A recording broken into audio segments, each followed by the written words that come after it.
জাতির উদ্দেশ্যে ডক্টর মোহাম্মদ ইউনূস যা বললেন, শুধু আমি বলবো আপনাদের একটু ধৈর্য ধরতে হবে।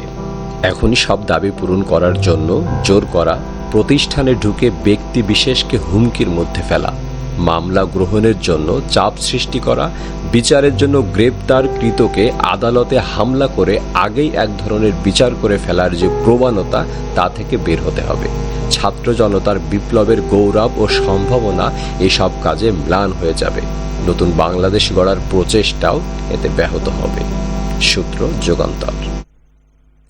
জাতির উদ্দেশ্যে ভাষণে অন্তর্বর্তীকালীন সরকারের প্রধান উপদেষ্টা ডক্টর মোহাম্মদ ইউনূস বলেছেন, একটি বিষয় সবাই জানতে আগ্রহী, কখন আমাদের সরকার বিদায় নেবে। এটার জবাব আপনাদের হাতে। কখন আপনারা আমাদেরকে বিদায় দেবেন? আমরা কেউ দেশ শাসনের মানুষ নই। আমাদের নিজ নিজ পেশায় আমরা আনন্দ পাই। আমাদের উপদেষ্টা মণ্ডলীও এই লক্ষ্যে উদ্বুদ্ধ হয়ে সবাই মিলে একটা টিম হিসেবে কাজ করে যাচ্ছে। রোববার সন্ধ্যা 7:30টায় জাতির উদ্দেশ্যে দেওয়া ভাষণ এসব কথা বলেন প্রধান উপদেষ্টা প্রফেসর ডক্টর মোহাম্মদ ইউনূস।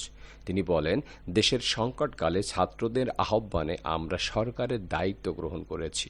কখন নির্বাচন হবে সেটা সম্পূর্ণ রাজনৈতিক সিদ্ধান্ত, আমাদের সিদ্ধান্ত নয়। দেশবাসীকে ঠিক করতে হবে আপনারা কখন আমাদের ছেড়ে দেবেন। তিনি আরও বলেন, আমরা ছাত্রদের আহ্বানে এসেছি, তারা আমাদের প্রাথমিক নিয়োগকর্তা। দেশের আপমার জনসাধারণ আমাদের নিয়োগ সমর্থন করেছে।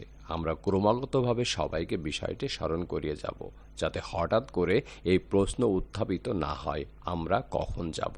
তারা যখন বলবে আমরা চলে যাব। ডক্টর ইউনূস আরও বলেন, আমরা সংস্কারের অংশ হিসেবে নির্বাচন কমিশনকেও সংস্কার করব। কমিশনকে যে কোনো সময় আদর্শ নির্বাচনের জন্য প্রস্তুত রাখব। বাংলাদেশ অন্তর্বর্তীকালীন সরকারের প্রধান উপদেষ্টা অধ্যাপক ডক্টর মোহাম্মদ ইউনূসের সঙ্গে মঙ্গলবার রাষ্ট্রীয় অতিথি ভবন যমুনায় সৌজন্য সাক্ষাৎ করেছেন ঢাকায় নিযুক্ত সৌদি রাষ্ট্রদূত ঈসা ইউসুফ ঈসা আল দুহাইলান। এ সময় বাংলাদেশ অন্তর্বর্তী সরকারের প্রধান উপদেষ্টা অধ্যাপক ডক্টর মোহাম্মদ ইউনূসের নেতৃত্বে প্রশংসা করে তিনি বলেছেন, দেশকে সমৃদ্ধির পথে এগিয়ে নিয়ে যাওয়ার সক্ষমতা রাখেন ডক্টর মোহাম্মদ ইউনূস। বৈঠকে প্রধান উপদেষ্টা সৌদি আরবকে বাংলাদেশের অত্যন্ত গুরুত্বপূর্ণ বন্ধু বলে উল্লেখ করেন। তিনি গত বছর ওয়ার্ল্ড ফুটবল সামিটে সৌদি আরব সফরের কথা স্মরণ করেন, যেখানে তিনি সৌদি মহিলা ফুটবল দলের উদ্দেশ্যে ভাষণ দেন এবং বিশ্ব পরিবর্তনের ক্ষেত্রে খেলাধুলার অসাধারণ ক্ষমতার বিষয় আলোচনা করেন। রাষ্ট্রদূত জানান, বর্তমানে সৌদি আরবে প্রায় ৩২ লাখ বাংলাদেশি কর্মরত রয়েছে, যারা তার দেশের জন্য গুরুত্বপূর্ণ অবদান রাখছে। তিনি জানান, সৌদি প্রবাসী বাংলাদেশি শ্রমিকরা বছরে প্রায় $5 বিলিয়ন রেমিটেন্স বৈধ চ্যানেলে পাঠান এবং আরও $5 বিলিয়ন আনুষ্ঠানিকভাবে চ্যানেলের মাধ্যমে পাঠান।